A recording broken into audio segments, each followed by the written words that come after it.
You're listening to Secrets of a Bridal Seamstress podcast. I'm your host, Nadine Bozeman. In this podcast, I'm sharing business systems and strategies specifically tailored to the bridal sewing industry so you can build your own modern and profitable bridal alterations business. Join me as I also get to chat with fellow seamstresses and share their personal success stories. I'm so glad you're here and that we can grow together in this unique trade.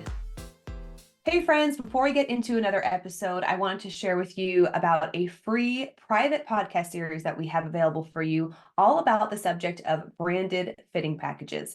So if you have ever considered charging for fittings or maybe adding a little bit of additional passive income to your average ticket, this would be a great free podcast series for you to explore. It also includes testimonials of bridal seamstresses who have added branded fitting packages to their own portfolio, and they share about their additional income that they've seen in the years since adding fitting packages. And we're talking about like $15,000 to $20,000 in revenue. So it's a big chunk of change. And I can confidently say that every bridal seamstress that has added branded fitting packages to their portfolio has seen this kind of exponential growth and benefit to their business. So I encourage you to sign up for that free podcast series, and it will hit your inbox as soon as you sign up. And you'll have all the tools that you need to create your own fitting packages and also put together a beautiful investment guide to share these services with your potential clients. So that link is in the show notes if you're interested in tuning in. And I'm really excited to learn what this could do for your business this year.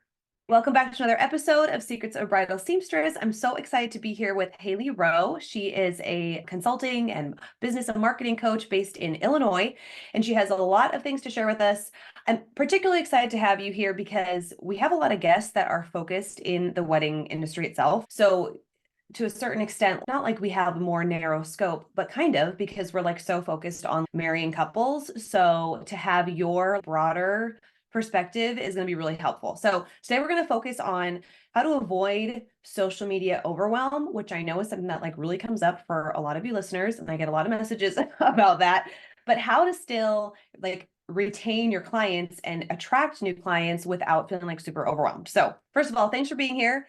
And how about you give us your spiel before we even get started of who you are and how you got into this coaching niche? Sure. Yeah. Well, thank you for having me. And I love the wedding industry because I actually used to sing in a wedding band every weekend. Oh, And fun. now I sub for them, but it was a very fun ride. Yeah. And it's a whole little world of, Yep. photographers. Like, I mean, it's its own little industry. So it's so cool that we're talking today. But Yeah. anyways, I got into entrepreneurship. Well, I would say personal development was my gateway into entrepreneurship. So when I was 16, I was an old soul and I started to get into fitness and mindset and personal development. And I started to get some certifications in coaching. And then I was like, I don't really know what I want to do with all this, but I know I like Yeah. business. I know I like, personal growth. And so I ended up getting my bachelor's in entrepreneurship. And then I started to work in the startup world in business development and marketing. Mhm. And a lot of the companies that I worked for were service-based. And so I kind of liked that industry and I learned a ton working at the startups. And then I kept telling myself, I really want to have my own business, but I'm not ready. I'm not ready. I need Mhm. more experience. And so eventually in 2017, I got a sign that it was time because one of the startups that I worked for, they were facing a bunch of delays and the entire team got let go in one day. Oh And my I goodness. had moved across the country. I had been told, that there was a pretty promising future and all the things. And so I was caught off guard a little bit, but I realized, these startups, they're figuring it out too. So why can't I try to figure it out? Right, right. Might as well, right? So I went off on my own to coach individuals on their marketing and sales, which I love and been doing it ever since. It started I work with a variety of service providers, but I do work with like a lot of coaches and things like that. So I have a podcast called Health Coach Nation, which is like business tips for coaches and things like that. So it's been a fun journey. And part of my whole mission and why we're talking about social media today is that I think a lot of people major in the minors, like they get caught up Mhm. in, oh my gosh, like I have to make all these reels with the perfect audio and it has to be edited perfectly, or nobody's liking my posts. Why bother? And they're focusing Mhm. on the wrong things. So Yeah. my big thing is like, let's focus on the principles, the timeless principles of sales and marketing on social media and Mhm. make it work for us and not be worked by social Yes. media, like Okay, taking I'm over. already so excited because I'm like, yes, this is it. Because it's like, how do I make a reel or how do I have the cool edits? Like, that is what people are getting hung up on. And also the pressure of doing what they're just seeing their peers do instead of just getting started. You know what I mean? And I Right. think also like it's such a numbers game. And so getting over the fact of like you might not get the comments or the results or like the huge engagement, but the consistency is what's so key. But it takes a lot of guts to be consistent when you're not seeing results or you're not feeling that instant like they like me feeling, you know. So, and I love also how you have that history with like service-based businesses because it is so different than retail. And I think with bridal seamstresses, you know, we don't have returning clients. We have like one shot to Mm, make a impression, to give them a really great experience that they want to tell their friends about, and they don't come back. It's not like we're trying to keep these returning customers that like want to buy more stuff from us. It's like one and done, you know? So we have like our own little, I guess, individual issues, but it definitely aligns more with like service-based than retail. And also going back to the social media piece, like how we're trying to attract our local audience who are in need of the specific service. Like the viral reels are not really going to bring in the money. I feel like I'm getting ahead of you, so I'll let you move okay. forward Yep. here with No. Kate. I'm really excited. Yeah. Well, I mean, I think you bring up a good point that in your field, it's going to be really important to have number one, referrals, Mhm. because your people come to you once and then, but they may know a ton of other brides or their friends are getting married or Right. whatever. Or you need a lot of leads, which is why Mhm. the social media piece comes into play and lead generation comes into play. So, yeah, I mean, that's extra important for your niche or your industry because it is one of those things where it's not like a recurring, you get a client and the back end lifetime value is Yes, yeah. years on end. Yeah. Right, right, exactly. So we talked a little bit before recording, so you have 4 tips. So what is like the first Mhm. step to just get Yeah. the ball rolling without feeling like, how do I get this thing started? For sure. So a couple things. Number one, I'm gonna share the 4 tips, but before I do that, I just want to talk about where like deciding where you're gonna get set up on social media. So Mhm. the thing is, for what you guys do, you have a couple options. I think that Instagram is a great platform for what you do because there's a couple things or ways you can use it. One would be collaborating with other, people in the wedding industry or people who have brides as their Mhm. followers by doing like giveaways together or Instagram lives together or shout outs, sharing each other's content and tagging each other. There's like a lot of gold probably that Instagram could provide because that's that visual Yeah. platform and a lot of brides maybe look at it, things like that. The other option, I would say, I mean, obviously Facebook's there and there's probably groups for getting married and like Facebook communities about that. But I'm not gonna, I think for the purpose of today, I think it's actually a lower hanging fruit to start on Instagram or LinkedIn. And why I say LinkedIn, which is probably surprising, is because you could find collaboration partners again through that. So you can't search Mm. on LinkedIn brides, Mm. obviously that's not going to come up. But what will come up is people who work with brides. Like, so if you can think of some job titles of people like wedding planners or people who own, I don't Dress know, shops. Yep. yeah, Mhm. dress shops, all that kind of stuff. You can find your best referral partners on there. So that said, my first piece of advice is decide which platform you're going to pick. And you have options, LinkedIn, Facebook, Instagram, there's a ton of other ones, but those are the main ones that people know about. Pinterest, I would say if you could, I mean, that's a whole nother, I'm not going to Yeah. say. Yeah. Anyways, Yeah. okay. So then once you decide, I'm really going to get into LinkedIn or I'm really going to get into Instagram. The next thing is we have to make sure your profile is ideal. So a lot of people, don't take advantage of putting like bridal seamstress or bridal dress, like those keywords in either their, like, how on a top of a Instagram profile, you have your username, but then there's Mhm. also that little title, that little spot you could put a title. Yep. And most people just put their name there because it says name, like enter your name here. But Yeah. what you could put in there is like your keywords, bridal seamstress or whatever. So you take advantage of that. Make sure your Instagram username is easy to spell and enter and not super long. And then you want to put in what are the benefits of what you do in your bio, and then how do people get in touch with you. So make sure you have your Mhm. link in there or whatever. And the other thing would be, because it's a visual platform and because what you do is a very visual thing and people want to see how well your work is, Mhm. having pictures of, your clients in their dresses if they're open to it, or Mhm. like a before and Oh, they're after. definitely open to it. They love sending the pictures of the wedding, which is Yeah. great because it's Yeah. like, when we get in the habit of just following up and send me your best photos or your favorite pictures of yourself, like we do have the content provided. Hmm. So that is a total Perfect. perk because brides love showing off their pictures, doesn't get Yeah, old. exactly. Yeah. And there's even a way to pin, both on LinkedIn and Instagram, pin your best posts that you want people to see first to the top of your profile. So pick your best like testimonial, your best intro post about what you do, anything like that to pin to the top of your profile. And on LinkedIn, it's called pin to featured. That's like it's just, Oh, okay. that's how you Okay. do. So, anyways, once you have an actual profile and it's professional and whatnot, now we get into the 4 tips. So, what I call this is the 4 steps of client attraction. And basically, whatever marketing platform you pick, you're going to go through these 4 steps. And that is connect, engage, pre offer, and sell. So, what I mean by that is connecting means we need to be visible to your ideal client, and we need to actually take the initiative to connect with them and not just hope and pray that they find our website on Google. Mhm. We'll go more into examples on that in a minute, but engage is when we ask what would be useful to our audience, how can, like, approach with curiosity about how can we be helpful, useful, what kind of content do they want to see, things like that. Pre-offer is step 3, and that's basically giving a quick win up front or a quick taste of your service or something that allows them to be like, wow, this was so awesome. I wonder how great your whole service is.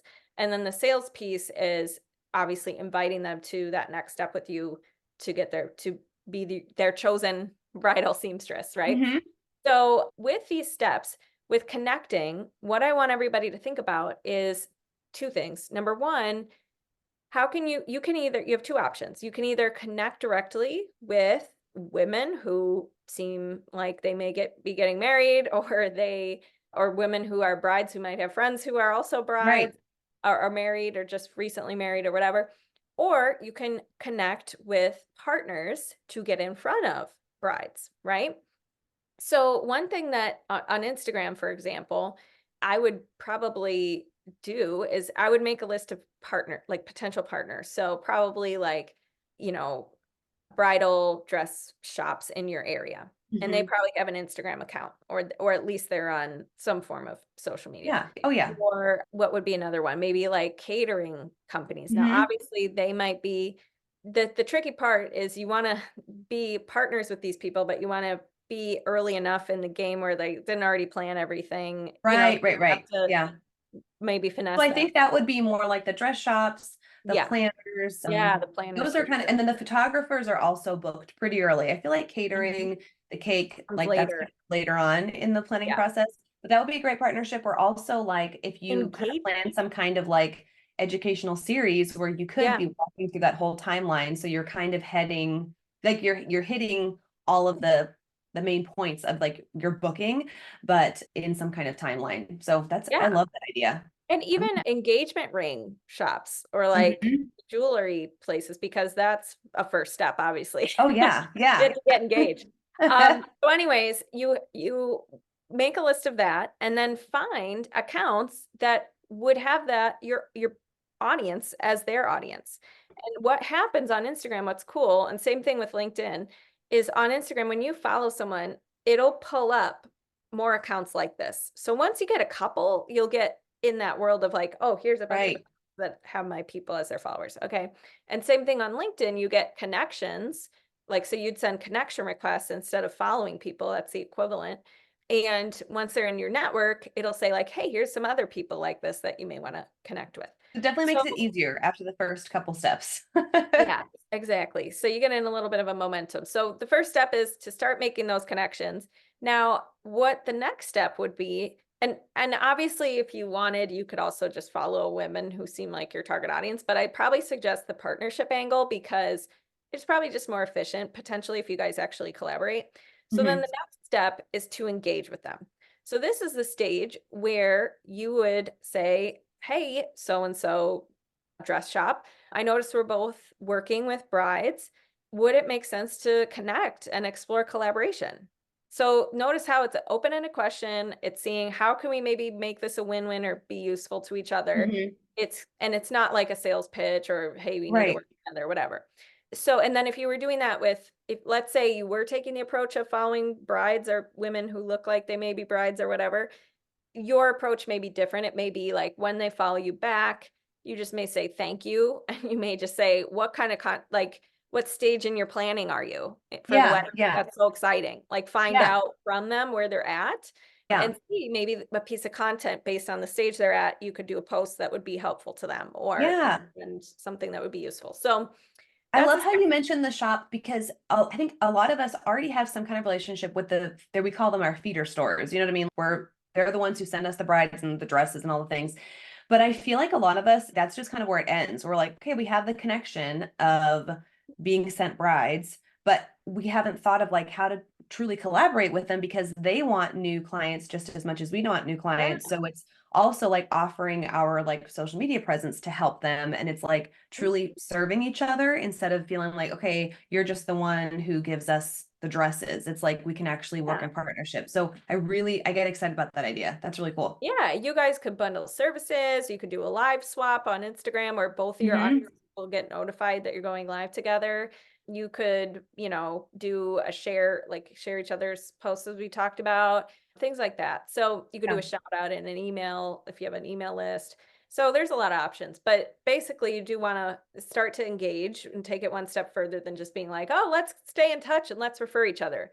That's Yeah. usually where it's just flat. Like it's people forget, you're out of sight, out of mind. You didn't actually like follow through on a collaboration of some kind. Mm. And then the third stage is the pre-offer. So when we're talking direct to consumer, meaning direct to the brides, it's a really good idea for everybody here. If you don't want to be stuck posting on social media all the time and just using social media, it's probably a good idea to have some kind of way that that you give them a quick win or a quick taste of your service for in exchange for their email or contact information to get off of social media because we all know, Hmm. social media is kind of wonky sometimes too. Yeah. We can't just rely on that. So growing your email list with some kind of freebie of some kind and then inviting to with follow-ups like a follow-up newsletter or a follow-up email sequence or personally thanking them for doing your pre-offer and seeing if they want to connect for your bride consult thing or whatever you guys do. Hmm. That's the last two stages. So what I would encourage is if anybody here could have some kind of like, I think you should have two different pre-offers. One could be like maybe a coupon or like some or is there something you guys do before you actually like fix their dress? Some of us have I like to say most of us have like fitting packages that cover the fees for the consultations for like the fitting itself before the actual sewing. But I was thinking too, we could also have like just like a download. I think that really is appealing to Mhm. these women who are like all excited about planning the wedding. They want all the tips, they love Yeah. all the quizzes and stuff like that. So if you could have some free download that's like, what dress fits your body type, or Yes. Right. what dress style fits your wedding day vibe. Like they eat that Mhm. up. And then what you're doing is you're just starting to cultivate a relationship, like you're talking about through emails, instead of just hoping they'd find you on their scroll. And I think this is something that's just so foreign to bridal seamstresses because we get a lot of referrals from bridal shops. So it's like, we do depend on them a lot, which is a little bit scary because heaven forbid that relationship is severed and then, you have to do this on your own. But I think because that is such like a new like a novice idea for bridal seamstresses, brides would like those emails. And you just send out a tip every couple of weeks, like when you're shopping, here's what to look for, or what's your Yeah. alterations timeline, or the same information that you'd be posting on Instagram, you can be posting through your email. So listeners, if you have a question of like what is a freebie, that might be like a new term to you, like please reach out and we can talk through that Yeah. too, of like what that would look like for your local brides. Exactly. Yeah, exactly. So I was gonna say there's two. There's either like the taste of your service or there's like the freebie that gives a quick win or gives them value up front, like what Hmm. kind of dress is best for your body type. Or Yeah. it doesn't even, you don't even have to limit yourself as long as it's something that makes something easier for brides at the stage that you want them to be, meaning not Right. already in the far planning stage, where they already have their dress and stuff. It needs to be something along those lines. And then for the sales phase, which is we have to decide what is your sales process. So for most of you, it sounds like you guys do a consultation of some kind and then is that how it works, or what's your sales process usually? Some of us do offer consultations before confirmation or before booking, and others, everything is done through email. So, like, there's a Okay. contact form that comes in from the website, there's email communication, there are photos sent for an estimate to be given, and then you book your initial fittings, you prepay some kind of deposit, and Okay. then come in for your Yeah. first fitting. So, a lot is dependent on like what that initial communication is via email. Okay. So I would think about, where are there any gaps or things that usually happen in the sales process that lead to not getting the sale? So in other words, with the emails, if what typically happens is they'll fill out a form and then they ghost you, or like it falls through or something like that. They're You comparison may. shopping, like, sending the same Mhm. inquiry form to other local seamstresses and maybe getting different quotes. Yeah. Right. So within that, you want to ask yourself, are there ways that you can kind of remove some of the blocks or hesitations? So could you have a video that explains why you're different when they're comparison shopping compared to other ones? Or could you have some kind Mhm. of early bird incentive for them to decide sooner rather than waiting on this? Or Yeah. could you have a way to text them and like, ask them what kind of dress I don't know, like, could there be a more personal touch? So just with that sales phase, decide what it's going to be. So if it is a consultation, obviously that's one thing, but if it's email, where are the gaps? How can you kind of fill those? And so that's really it. So on social media, you want to just be consistent. Like, I think a lot of people wonder, well, where do I spend my time on social media? Or they're spending all their time posting, but then Hmm. not these other things. So ask yourself, if you're doing something that involves getting visible and in front of your ideal clients or your ideal partners, Hmm. engaging them with a question or taking it to the next step of some kind to find out how you can either offer your pre-offer to an audience or to an individual, or plan that collaboration. And then the third step, obviously giving those pre-offers, following up, having your follow-up process that leads to the sales process. These are the kinds of things you want to be spending your time on social media. Hmm. Yeah, that's so great because we there's kind of like this balance of, okay, well, I'm already booked. There's only so many bridal seamstresses out in the world, right? And so sometimes the mindset that I come across, and myself included, is like, okay, well, I'm already booked for the year. So is it really important to keep up with this social media thing? You know what I mean? But I feel like what we can't anticipate is how just the next generation of brides are going to respond to our marketing, or how they're going to be booking their wedding vendors. I mean, things change, and it's so easy to just like settle into like what we know works because what we've already done.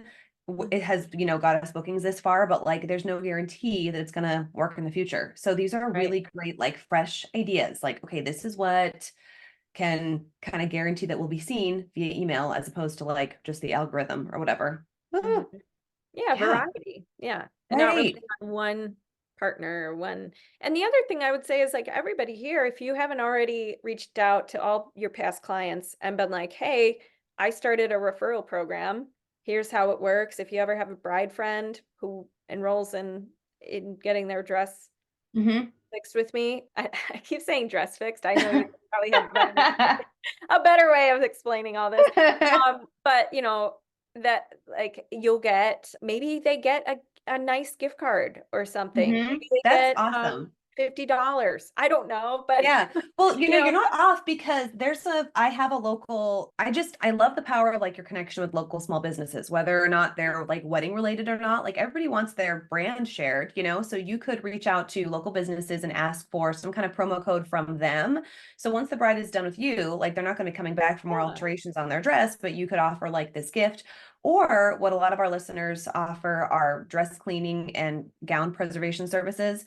So you could offer like a really nice discount Yeah. on that if you have a friend referral. So, and then it really keeps that like personal. I love that like connection, like you're connected through one person. And it always feels so good when like a bride comes in because they're like, oh, my friend recommended you, or like my coworker's mom, Yeah. somebody come to you. Like that's like the best compliment ever. And so Course. just to kind of create those kind of connections with a little bit of an incentive, that's awesome.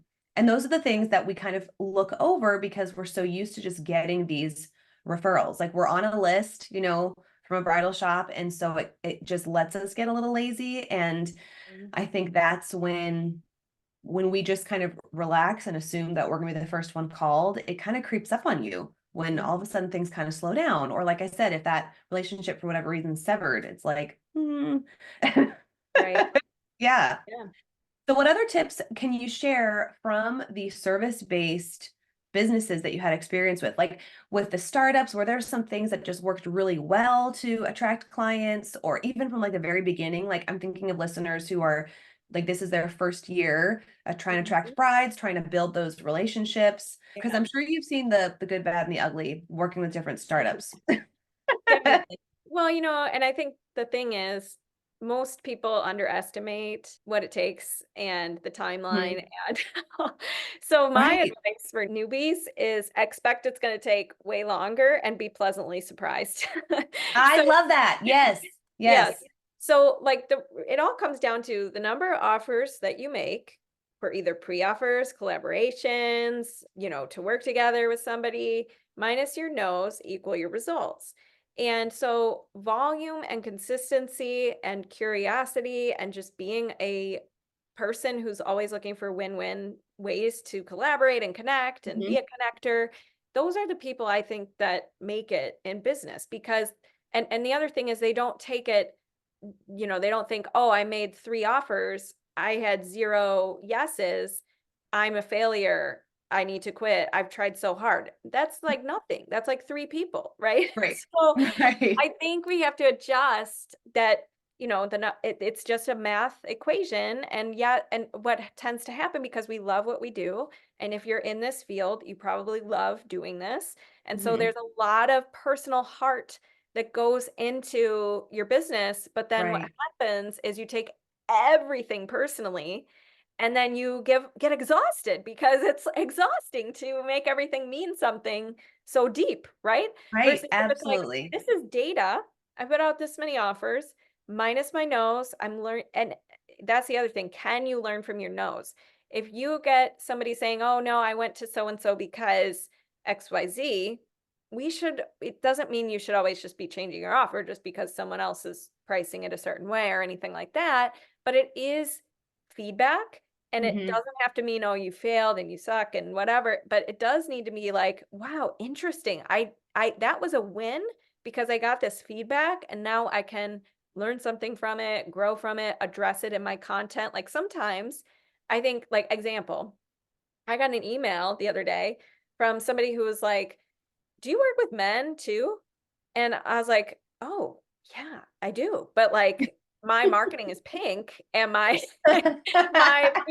most of my testimonials on my sales pages is women, right? Yeah. So I was like, I gotta highlight my guys more, it's just like a Yes. reminder. Yeah. And I have them Mhm. on my website, but I know that they're not on my most recent sales page and there's like no guys on there. So I was Mhm. like, wow, I should probably like address that in my content. Do I work with guys? That's a FAQ that I should probably address, right? Yeah. So it's all learning. So I know this is kind of vague advice. I could go No, into it's any, helpful though. It is because yeah. we recently had a retreat for our membership and somebody was talking about like I'm not booked yet, like I'm not getting these referrals and it's been she was saying how she had just gone to like a wedding shop like 4 weeks prior. And so the rest of us were like, well, it's probably gonna take months, just to get to see the return on your time invested. And I think that just represents a lot of misunderstanding of, even if we are in an industry where there's a high demand for us, like, and we keep hearing that, like, okay,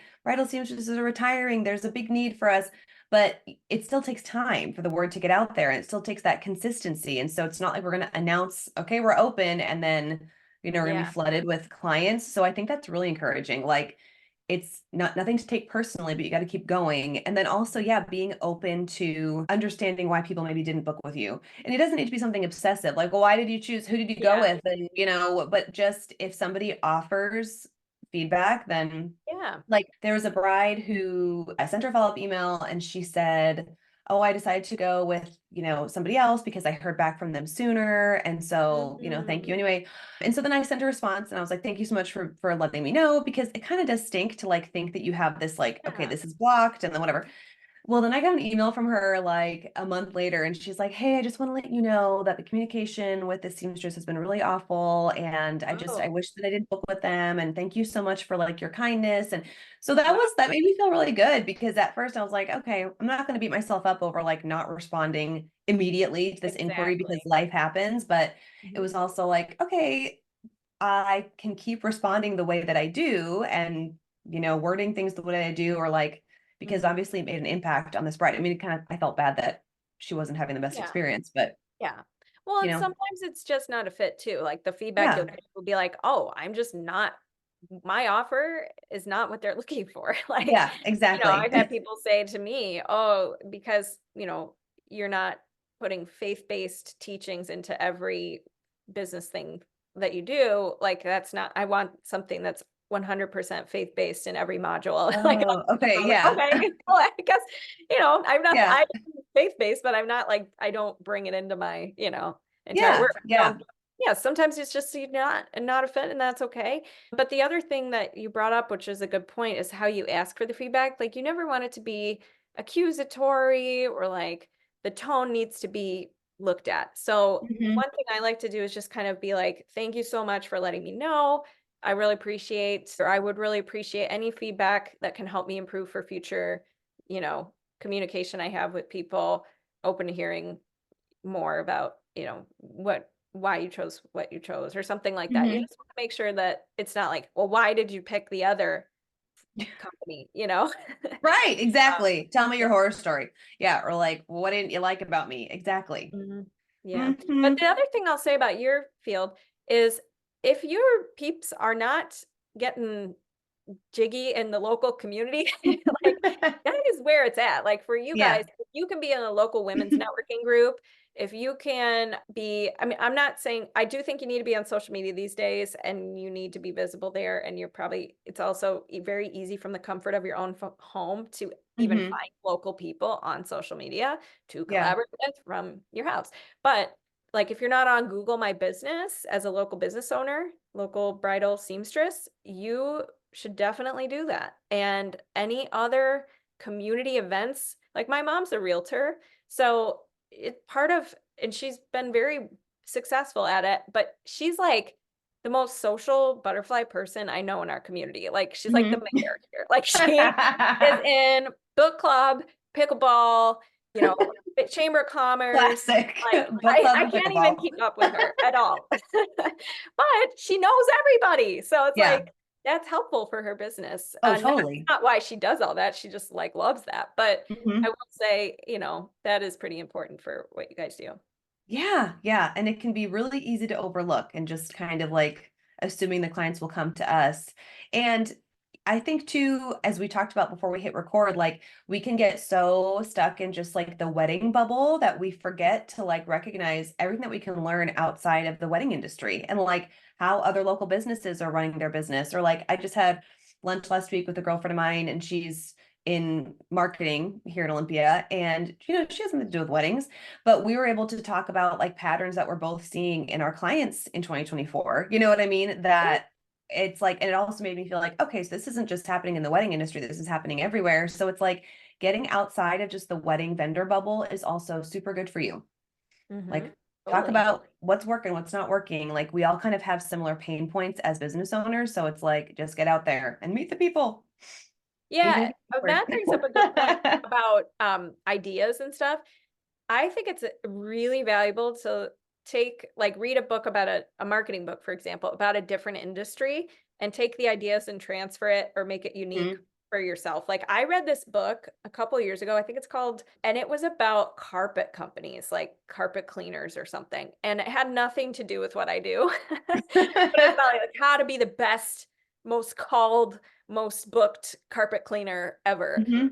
And a lot of the ideas in there were actually really, really clever and could apply to like my business. And I made some twists to it and whatever. So Mhm. I think that's a great idea, what you just brought up of like connecting with people in other fields and what's working for them. And Yeah. yeah. Yeah. Because business is business. Like Mhm. humans still work the same way. Well, brides do work a different way, I think. Like they're kind of their own little breed for a while, but like as human beings, like we all kind of work the same way and we have the same patterns. So it's like it's just good to get that kind of feedback. So if listeners are like, "Oh my goodness, I love what Hailey's talking about. How do we learn more about you? Give us a little more about your podcast." And then, yeah, Yeah. what kind of services do you strictly work with like coaches? Are you coaching Right. coaches or other No, service-based so I providers? work with a variety of service-based business owners. I got my start in working with coaches for the most part, but I work with some realtors. I work with Hmm. people who are just service-based, either online or locally. Not a lot of product-based businesses, Hmm. mostly any service. But you can find me. I have a free gift for everybody here. So if you want to get more efficient at planning your client generating activities in your calendar, because one thing we didn't touch on is okay, great. I know what I need to maybe do, but how do I make time for this and get it on my calendar and not procrastinate and all the things? Yeah. I have a free time management system that you can stick with and it breaks it down, how to plan your week and whatnot. It's at haleyrowe.com/time planning. I'm on Instagram at Hailey_rowe. Feel free to reach out. It's And your HALEY. Instagram, like Haley's posting like almost like daily tips. Like you're just always sharing really great content. So definitely worth the follow. And that is so generous with the time management. That's going to be a big blessing for listeners because I think that's the sticking point. Is like, okay, it sounds fun, but then like, oh, how are we going to stick Mhm. to this? Yeah, yeah, yeah. And then the last place to connect and network and get free tips and whatnot is my free Facebook group. It's called the Marketing Hub. So that's just a lot of entrepreneurs, and you're welcome to share an intro post and say who you are and what you do and all that kind of stuff. Fun. Yeah. Okay, I'm going to be joining that today so I can meet all the Yeah. friends. Well, thank you so much. I'm really excited to get this content out to our listeners and just kind of like a refresher of like you're not alone with the frustrations of social media. It can be easier than you think, and kind of like think big picture of why are we doing this? And within our membership, listeners, within Secrets of Bridal Seamstress membership, in the month of May, we're going to be hosting an Instagram bingo challenge, which I know Cool. I do love some bingo. So we have a training at the beginning of the month in May to kind of like refocus why are we using social media and then actually applying it. So by the time this airs, you may just notice some really great posts coming from your peers. And if you want to get in on that, then you can reach out about your own membership. Okay, well, thank you so much, Hailey, and we'll be following you on the gram. Thank you. You. Thanks for listening to today's episode. If you like what you heard, please subscribe and share this podcast with a friend. And if you're feeling really generous, leave a review. Thanks, everyone.